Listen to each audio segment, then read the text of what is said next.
Nowadays, you can't mention comedy or comedians without bringing up Kellz' name. Kelly is a successful female comedian from Milwaukee, Wisconsin. Kelly's career started off as a dare that turned into a dream, and for the past 7 years, Kelly has been bringing laughter to people all over the U.S. You can count on Kellz to make you laugh and cry as she keeps the jokes coming. Kelly is on top of her game right now. She has sold out shows and travels the world showing us her personality. Let's take a look into Kellz' world from Milwaukee to LA to the Def Comedy Jam stage. Give it up, y'all, Kelly Jam! Yep. Hey, what's up?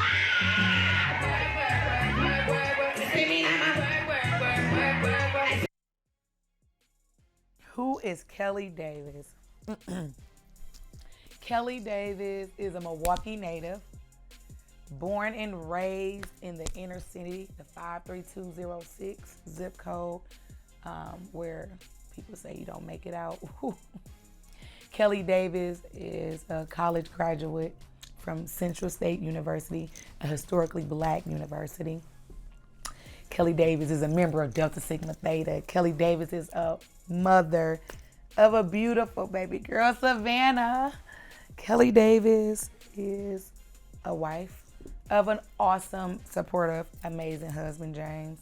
Kelly Davis is a sister, a friend, your favorite cousin, your favorite everything. And Kelly Davis is a homebody. Believe it or not, as much as I am on the road, in the airports, traveling, doing shows, Kelly Davis is a homebody, being around family, playing spades, card games. Kelly Davis is just an average woman with like big dreams and big goals. So like she's your motivation. She's your sister, she's your downfall, she's your upbringing. And I think all that coincide with Kellz because I just like show that to the world. Like I'm transparent. This is who you are. This is what you could do. And I wear all those hats. And then I still come to the stage and say, I want to make you laugh. So Kelly Davis is almost like motivation. That's what I look at myself as. Like I feel like I am a blessing to be a blessing to somebody else. That's who I am. Wow. Kelly wears many different hats. She made it out the hood from 22nd and Center, and now she's traveling the world making people smile.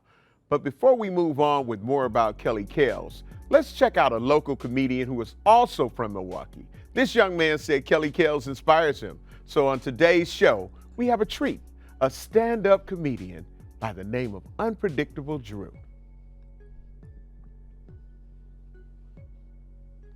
Hi, how y'all doing? How y'all doing? Who's Kelly? Who's Kelly? I never seen Kelly. I never seen her. You know what? I think I had a dream about being Kelly. So I think that's how I found out who she was. No, I know Kelly. I know Kelly. Kelly's actually one of my good sisters, man. Inspired me a lot to do what I do. And what I do is tell the truth. I tell the truth. I found out about my father. My father used to tell me the truth too, but he lied one time. My daddy told me that he was happy to have all boys. So how can you be happy to have all boys when I'm shaped like Kellz? I knew something was wrong with looking at my shape in the mirror, but I knew also something that bothered me about my father and his lie is that every time we had functions, we had like talent shows with our family, and I was always like, we had our own role. My older brother was the rapper. He was the one like, yeah, so I'm gonna tell you what we gonna do, because everybody back here is what we gonna do. That's how we do it. And my middle brother, he was a hype man. He was like, yeah, we gonna do it, yeah. And I'm in the back just like, gon' do what we gon' do. Like, Daddy, why that's my role? Why is that my role? Because you wanted a girl. I know. That's why I get my hairstyles how I want to get. I just make my daddy mad all the time to say, I'm going to get my own hairstyle. Don't you get that in your hair, boy. You look like somebody, little girlfriend, boyfriend. Like, no, I look like me, Daddy. That's why I like my mama more. I know you shouldn't say that on live, but I said it. Like, everybody, I'm a mama's boy. You should tell I'm a mama's boy. But something bothers me about my mama, too. Like when my mama get mad, she repeat it over and over. You can apologize, she's still gonna tell you why you was wrong. Like being in her house, I slammed her door. Came in, slammed the door. Why you gotta slam my door like that? Mama, my bad. I won't slam the door no more. Okay, you don't be slamming my door because you don't want me to slam your door. You right, mama. I ain't gonna slam the door no more. I apologize. It's good. 30 seconds later. Because if it was your house and I just come in and slam your door, you wouldn't like it, would you? You wouldn't like it, would you? Like, no, I wouldn't like it. I wouldn't like it. My bad. 30 seconds later. Now, it could have been the kid behind the door. It could have been my grandchild. You would have knocked my grandchild down, and I got to deal with that. Do you want to take him to the hospital? Do you want to do that? Over a door? Do you want to do that? No, mama, I apologize. I won't slam the door no more. 30 more seconds later. Because it could have been me saying to me, look, mama, that's why I don't want to live here no more. I know I'm 32 years old. I know I should have been moved out already. I should have moved. But you came yelling at me about no door. I hate this door. I won't know. I'm going to tape the doors so nobody use the door, okay? Getting mad over a door. Like, then she realized she was wrong. I'm sorry. I just ain't yelled at nobody in a while. You've been doing everything right around here. You've been taking out the garbage. You've been paying the half of rent on time. Like, something you got going on, mama. No, it was a problem. I hate living with a lot of people anyway. You know, living with a lot of people in the house, they cook stuff that match with your food. I'm making chicken. My brother's just making rice. Like, I was going to make me some rice. You ain't going to make no meat. You just going to prepare to eat my chicken. That's not finna happen, man. That's why, you putting a piece in the oven. Do you know I could be in the shower with my piece in the oven, and then somebody would check on my pizza? Hey, bro, I think your pizza almost done. No, I'm about to burn it on purpose. You're not finna eat none of my pizza. I can't wait to move. I can't wait to get myself together. I'll tell you something that bothers me. Something that bothers me is my job. My job. I do not like my job.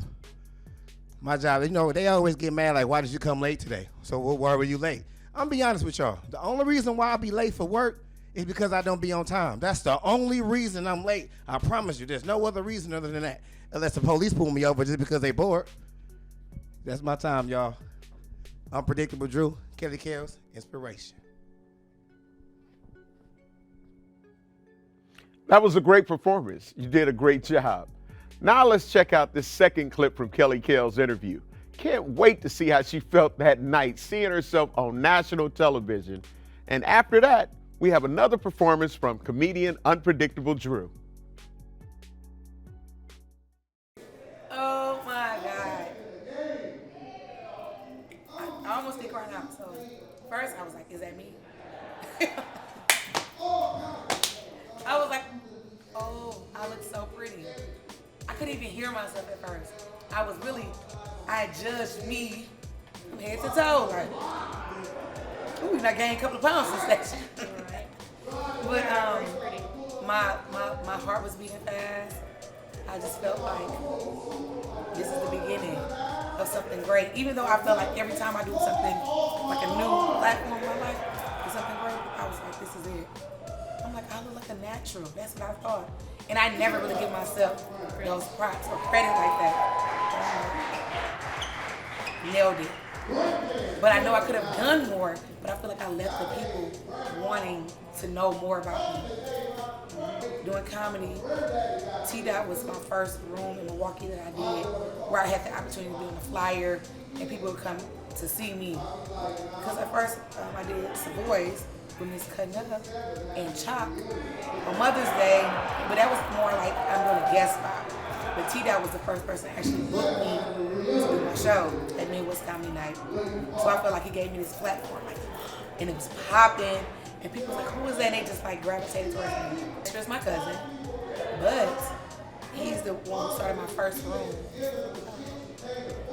at Club 30. And we used to do it each and every first and third Friday of the month. Hopping, right? And he like kind of helped me to maneuver through the comedy game. He taught me the pros and cons as much as he knew. He gave it to me, everything he gave me. So D-Rock is like a brother, a friend, a mentor. He was definitely the one that was plugged the most, and he allowed me to interact with different comedians from around the world because they wanted to be at 2 Funny Fridays. So for 2 years we did that, and to the point I was like, you know what? It's time for me to go. And then on my journey from 2 Funny Fridays and Club 30 and the Onyx, I was still traveling. I was exploring and I was getting out there. and I happened to go to LA. And he said like, yo, you're funny. You need to move. He said, but don't move right away.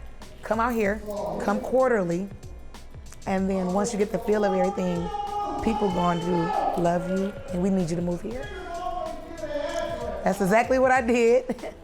And that's why those people were the ones I wanted to share in my first experience of the red carpet.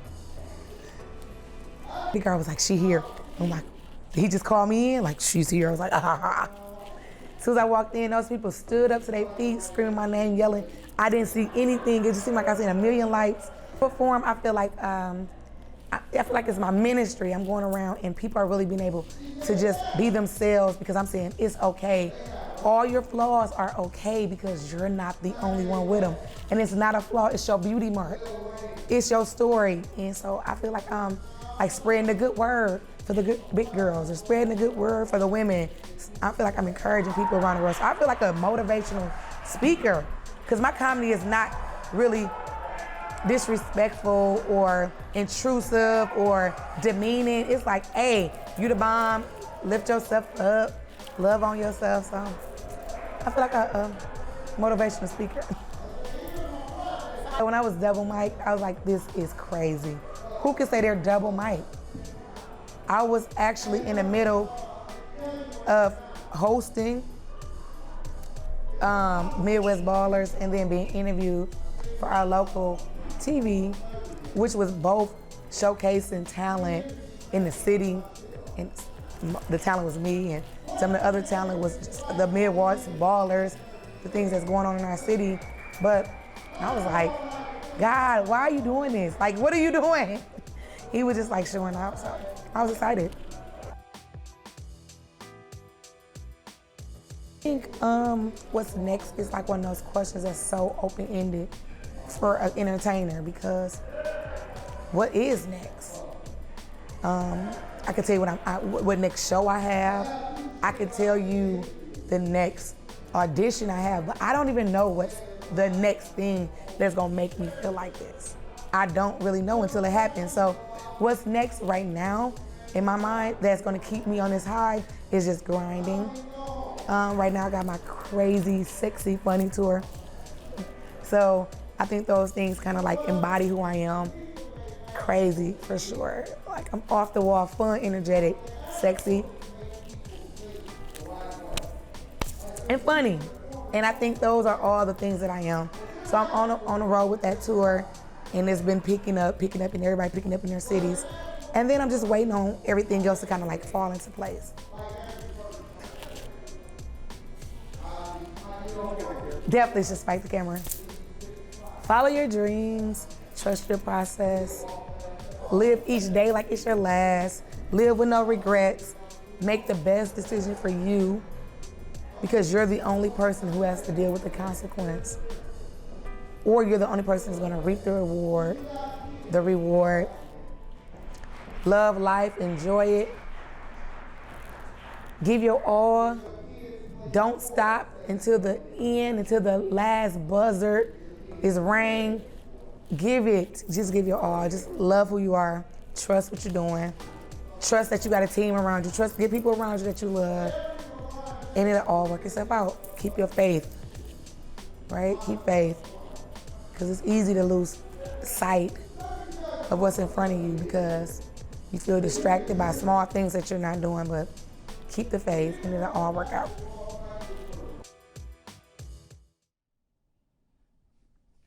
Man, I have to rub my patch. You know, this is my special powers patch. You know, besides prayer, my patch helped me get myself through this crazy world.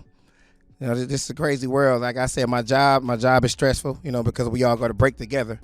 So when we go to break together, everybody like to stand by the microwave and see what you got. Like, you know, them bums at Walgreens that stand act for change. They saying, like, what you mean to eat, fam? Like, food, man, food. Then they all in your food, like, man, you got your spaghetti, texting your macaroni. Yeah, my food is cousin. So why you all in my plate, man? Oh, your girl season your food like that? Yeah, she seasoned. She put the whole bottle of seasoning salt in there. What do it got to do with you, man? Then they, like, begging is at an all-time high too at my job. They like to beg for stuff. Like you get a 6-piece chicken wing, and they want one wing, and they think what one wing gonna do for you, man? One wing gonna make you stronger? One wing gonna make you come to work tomorrow? What is it gonna do? Oh, you fat, man. You gotta eat all of them. No, I'm gonna eat what I pay for. I order 6, not 5 in the possible. It's not food of spades, man. Like, you ever ordered a pizza and got the cut in squares, and then they want a slice, but you want to give them a slice with the crust on it, but they want out the middle, and the slice is some cheese just go with they piece. Like, whoa, that's not your cheese, man. That don't belong to you.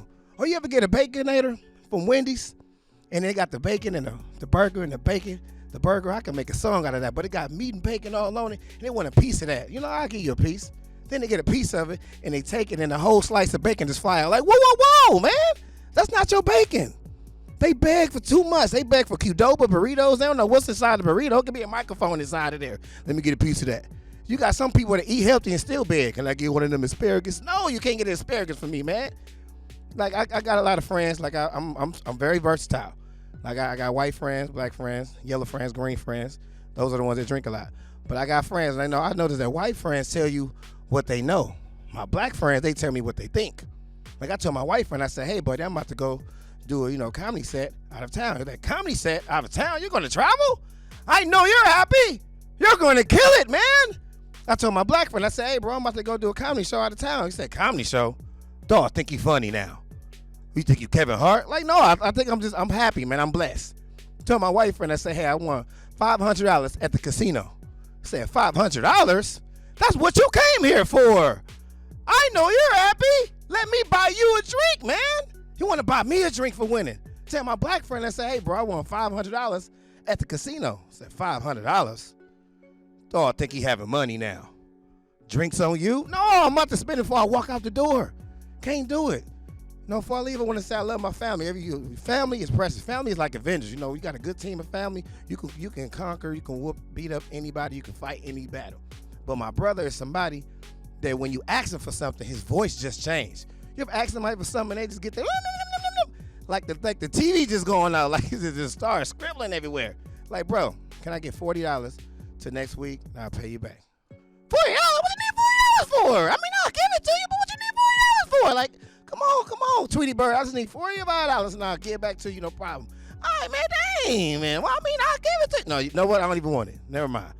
Then he had at my house, he had the shirt. He couldn't fit no more. He didn't wear it. So I took the initiative to wear it. I'm like, okay, you ain't going to wear it. So I wear it. So I wore the shirt, went out to the bar, and I see him. Like, I was nervous. Like, oh, they go, bro. I'm like, oh, what's up, bro? He's like, what you mean, what's up? My shirt. Why you got my shirt on? Like, why you calm down with a girl right now? You ain't got to. Forget her. Who is she? Just take my shirt off. Hey, y'all, that's my time. Unpredictable Drew. Kellz. Traveling a lot for me because I have a 5-year-old. So the disadvantage is sometimes missing those opportunities to be present for her for programs, or if she wanted me just to take her to school. The advantages are that I'm able to travel around the world. I'm able to bring laughter to hurting people. I'm able to showcase my talent. And I'm also able to even lead like younger comedians down this path because I'm like, you don't have to go this way. You have to go that way. So I'm like a mentor now. So I'm like, that's an advantage. Because now I'm like getting up there. Calendar, he's my motivation. He just keeps me going. James, because at times I am like, well, I'll do this tomorrow. He's like, oh no, you're gonna do this today. He's proactive. He just encouraging. He just that small hand in my back, and I'm like, ooh, I'm about to fall out. I'm tired. He's like, whoop, then pick you up. His hands under my shoulder. So sometimes I feel like a little walking puppet, and he's up there playing the strings. But the strings are so amazing. I never felt like a puppet, one of those silly puppets. I feel like I'm going for it, and things. For me, when I look at an audience members that's like dying laughing, I'm like, got him. Because I feel like, oh my goodness, it's like what I came here for. And I'm like, oh, what I'm saying is true. Because we only laugh at the truth. Like, the truth is so funny, even if it's painful. Like, after you relive it or after you get through the problem or whatever the situation is, you're able to laugh at the truth. So I'm happy. I feel like people need that. I feel like growing up in the 53206 area code helped mold and shape me to the woman I am today. And me being a woman, I was able to go through different adversities as a child, growing up in the hood where food trucks were part of the community, where the police would come and pass out baseball cards, and I had that opportunity to see when the police wasn't that bad. Growing up in the hood, I was able to sit on the porch and hone my skills of ribbon, because you know the first ribbon start on your porch with family, cousins, and friends, and I had to get me funny because I got some of the funniest people in the world in my family, then on my block. So it just gave me a thicker skin growing up in the hood, and it made me so much more grateful. I feel like because I wasn't just given something. I come from the worst neighborhood in the city of Milwaukee. And for me and I feel like I've succeeded in making it out, I can't wait to come back and show these kids. I can't wait to open up a performing arts school to show these kids, like, listen, I did this. I'm from this hood. This is my house. I still got the keys to this house because I own it. I cannot wait to be that beacon of light for these kids. Like, she did that. Her mama was a single parent. She had brothers and sisters under her. She had to watch her brothers and sisters too and give them my real story. Not the stuff that make people feel good, the truth. To make people know that I can do it too. Because people don't need that feel good stuff. They need to know the reality. I'm gonna be transparent. Can't wait. So growing up in the 53206 was like the best thing that could happen to me. Because I don't think I would have been this hungry for success if it was just given to me. I'm hungry for it. I can't fail at this point. That's how I feel. I feel like I got too much on my shoulder to fail. So 53206, we lit, okay?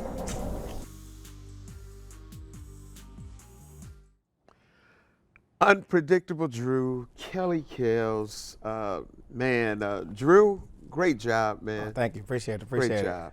Kellz, man, I mean, when you think about it, man, just homegrown, and all the years we watch Def Comedy Jam and we see different people on there, to see some of our very own, man, what is your thoughts, man? How did you feel when Kellz got that call to go to Def Comedy Jam? Man, honestly, it was shocking. You know, it was shocking because we always talk about it, you know, but then we always talk about other comedians that made it and hit a big stage.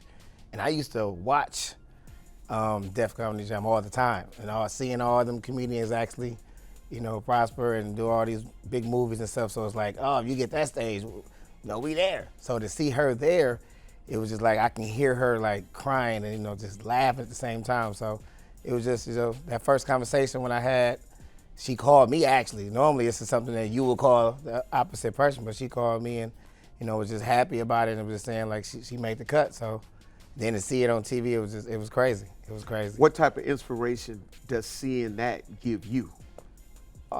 I can do it. It's not just saying I can do it because she did it. It's like I've seen it done by somebody that I actually talk to. I actually know.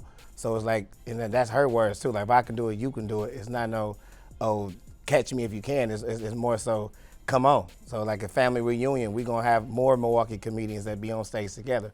So it was just, you know, inspiration to see it happen and knowing it can be done. So. Okay. Now let's talk about Unpredictable Drew.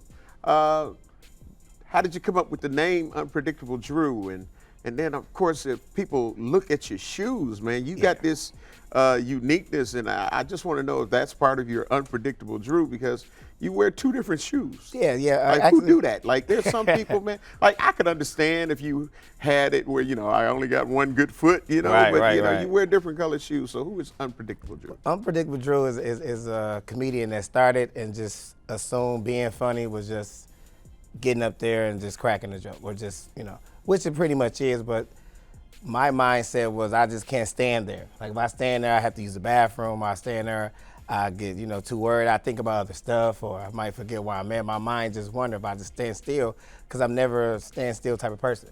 So when I first started comedy, I was wearing different clothing, wearing cut-off shirts, trying to be a biker. I was dressing up as a wrestler. And then somebody came to me and told me, his friend K.O. is a comedian, he was like, you don't have to wear all those type of clothes to make them laugh. You don't have to walk on funny, you have to walk on confident. And I'm like, I don't know who I am. He was like, well, you're wearing a lot of these clothes, just be you, but don't wear them clothes. he said, be unpredictable. So I'm like, I'm unpredictable. So where do you see yourself in the next 5 years with being in this comedy game? Where do you see yourself, unpredictable Drew? Well, now that I throw all the excuses out the window, you know, I see myself hitting a lot of big stages, touring as well. You know, getting into some movies, you know, just meeting a lot of people that can put me in a better position. You know, networking is my biggest goal right now. So, you know, that's me. That's my new goal. That's my grind. Well, man, I definitely support you, man. In Milwaukee, we have to start out getting our own hometown support. So that's what it is, man. It's just been a pleasure, man, being able to chop it up with you, man. And likewise. I just want to thank everybody. I want to thank you for joining me. I'm home blow. It's been a pleasure, and have a great night. So, man.